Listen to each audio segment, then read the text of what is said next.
This is Dan Dix here reporting for Press for Truth with an important video today when it comes to the coronavirus and censorship and how the powers that ought not to be are attempting to control the narrative moving forward when it comes to COVID-19 84. Now, you may or may not know that yesterday I covered a protest in Vancouver to end the lockdown. And just this morning, I received this email from YouTube. It says, "Hi, Press for Truth. Our team has reviewed your content, and unfortunately, we think it violates our community guidelines. We've removed the following content from YouTube. Protest to end, hashtag end the lockdown in Vancouver live with Press for Truth." Now, I did attempt to save the video before they deleted it and upload it to my BitChute channel, as I often do, but as you'll see, the clip ended up only being 3 seconds long.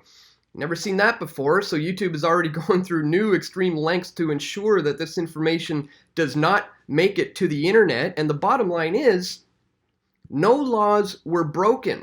They are saying that it was removed as a violation of the community guidelines for either engaging in illegal activity or encouraging others to engage in illegal activity. Well, the fact of the matter is, no one did anything illegal yesterday.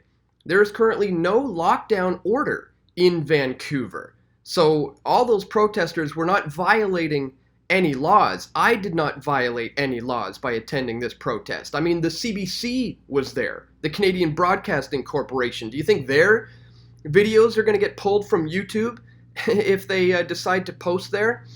You know, it's unbelievable how they're controlling the narrative moving forward because, again, I was not encouraging illegal activity whatsoever. In fact, one of the things I was doing was encouraging people to listen to the doctors, listen to the professionals who are on the front lines and have firsthand experience with this and who are now analyzing the data in the months since this pandemic has come about. And I'm talking about doctors like this guy right here.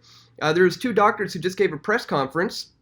And this video is going viral, guys. We've got right now 4.7 million views just within the last 4 days. But is it trending here on YouTube's trending list? Not at all. It's nowhere to be seen. That should say a lot about the information they want you to see versus the information they don't want you to see moving forward. We have this: coronavirus has started a censorship pandemic. The coronavirus pandemic has caused governments all over the world to introduce drastic emergency measures, suspending many of the freedoms that citizens normally take for granted. Many of these measures are necessary in order to save lives. To flatten the curve through social distancing, we must be willing to sacrifice certain liberties for the safety of our colleagues, friends, and family. Oh, really? However, an increasing number of governments are also using the current health emergency to suppress criticism and undesirable information through the proliferation of laws against disinformation. Free speech advocates have long warned against so-called fake news bans, fearing that they would prove to be, at best, well-intended but ill-conceived effort to address a real problem and, at worst, another weapon in the authoritarian's arsenal. And that's clearly what we're seeing right now, a weapon in the arsenal of the global elite in order to provide them with a way to censor voices like mine moving forward. We're now to the point where the CEO of YouTube is announcing that anyone who goes against the World Health Organization's policies or suggests anything that goes outside of what they are saying can have their video removed from YouTube. We see here, YouTube CEO suggested content that goes against the WHO guidance on the coronavirus will get banned. YouTube's Susan Wojcicki has suggested that the video platform will remove content that contradicts the World Health Organization's advice on COVID-19. In an interview with CNN published Sunday, Wojcicki said YouTube would be removing information that is problematic, including anything that is medically unsubstantiated. Now check this out, guys. For example, she said content that claimed vitamin C or turmeric would cure people of COVID-19 would be a violation of our policy and removed accordingly. She continued, anything that goes against WHO recommendations would be a violation of our policy, and so remove is another really important part of our policy. So what they're saying here is literally, if I suggest to you that it is good to ingest vitamin C in an effort to deal with COVID-19 if you have contracted the disease, they will suggest that that is somehow practicing medicine without a license and that the video needs to be removed for going against what the World Health Organization says you need to do when it comes to dealing with COVID-19. Just let that sink in for a moment. If I tell you to ingest vitamin C and that is healthy and may help with your current ailment, that may get the video removed from YouTube. We also know about this. This has been happening for a while. Facebook is deleting coronavirus posts, leading to charges of censorship. Facebook and other tech companies are working hard to curb misinformation on their platforms about the emerging COVID-19 or coronavirus pandemic, maybe too hard. Facebook is blocking COVID-19 posts from fact-based sources. A Facebook friend who noticed it told me, Facebook is hiding these posts. At the time of a viral pandemic, this shouldn't be happening.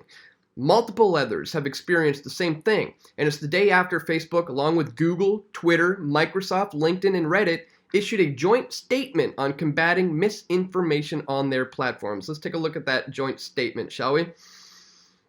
It says here, Microsoft, Reddit, Google, LinkedIn, Twitter, Facebook, YouTube, they all issued a joint statement on this misinformation campaign in an unprecedented move to reassure customers and flag the potential for misinformation about COVID-19 on their platforms. All the major social media companies and their parent corporations issued a joint statement on their efforts.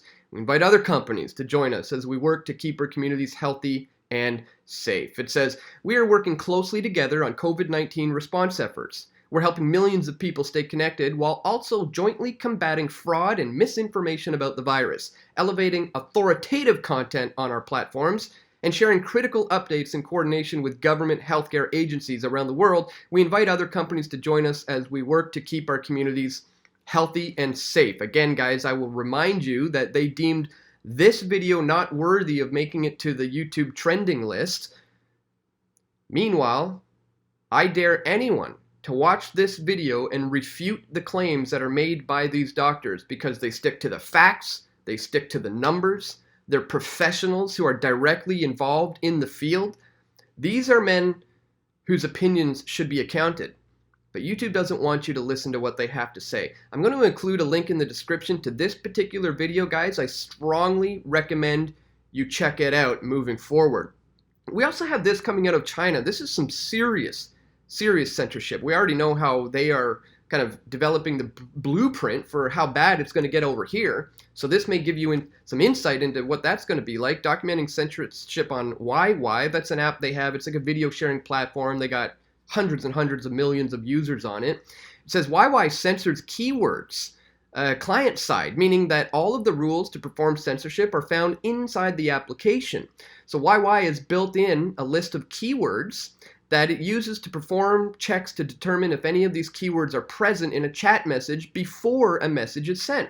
So if a message contains a keyword from the list, then the message is not sent. The application downloads an updated keyword list each time it is run, which means the list can change over time.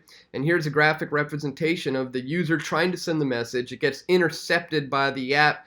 If a keyword is flagged by the server, it will not move on to the intended target. So they don't want you to even be able to privately share information that they feel goes against the status quo, against the official narrative. Guys, if this isn't a COVID-1984 world, I don't know what is. It's getting absolutely insane. As we've reported on before, they're getting to the point now that they want to have new laws to fight this misinformation and to prosecute criminally people who put out the kind of information that I am. It's one of several measures the government is considering to counter fake news about the virus online. The federal government is considering introducing legislation to make it an offense to knowingly spread misinformation that could harm people, says Privy Council President Dominic LeBlanc. Like my video yesterday, doing nothing illegal, interviewing protesters at a very newsworthy event going on where the likes of the Canadian Broadcasting Corporation thought it was worthy to cover. Is that the kind of knowingly spreading misinformation offense? LeBlanc told CBC News he's interested in British MP Damian Collins' call for laws to punish those responsible for spreading dangerous misinformation online about the COVID-19 pandemic. Maybe like Dr. Fauci, and others who've been spewing a lot of misinformation. A lot of the mainstream outlets have gotten a lot of things wrong as well. Is that being removed? I don't think so. LeBlanc said he has discussed the matter already with other cabinet ministers, including Justice Minister David Lametti. If the government decides to follow through, it could take a while to draft the legislation. Legislatures and parliaments are meeting scarcely because of the current context of the pandemic, so it's not a quick solution, but it's certainly something that we'd be open to as a government. So they want to criminally prosecute those who go against the status quo.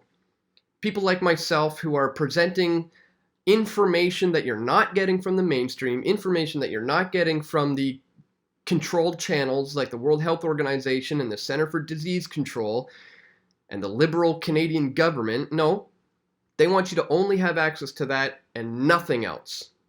Folks, they're treating you like a child. They don't want you to be able to have both sides of the information so you can make an educated guess moving forward about how to deal with this pandemic and COVID-19. They only want one channel of information, and they're starting to really clamp down on guys like me. So right now, we need your support now more than ever. Guys, please make sure you subscribe to me on these other platforms that I've joined as a hedge against all this censorship coming from Google. Platforms like bitchute.com/pressfortruth, Flote, flote.app/pressfortruth, steemit.com/pressfortruth. I'm on PocketNet, DLive, DTube. There's a number of decentralized platforms that will not censor content like YouTube does. So I implore you, please subscribe to me on these other channels before they just decide to flip the switch and kill this channel altogether, folks. And on that note, we also do need your financial support here at Press for Truth. As you know, they've completely demonetized this YouTube channel. Last year they did that. So they're incrementally trying to shut me down. So I set up this GoFundMe campaign, PFT demonetized. If I had $1 for every subscriber, we can make the MSM obsolete. That is indeed the goal, guys, because I think they are starting to recognize we are doing a better job than them. People are tuning into our information more so than they are their information. They're turning off their television. They realize they're being manipulated by the powers that ought not to be, and they're looking for the alternative sources information that they are getting from channels like Press for Truth. And this is proving to be a thorn in the side of the powers that ought not to be. So if you support my efforts to bring you this information, again, please click the thumbs up button, share this video, and check the links in the description to find out how you can both financially support this channel and just support us in general by becoming a member.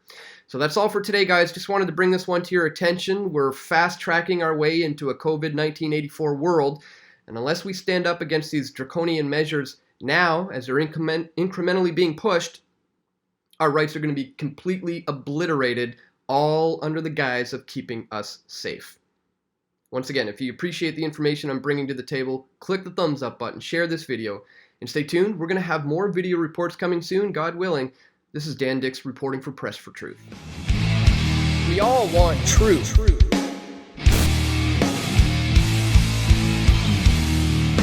The truth will set you free.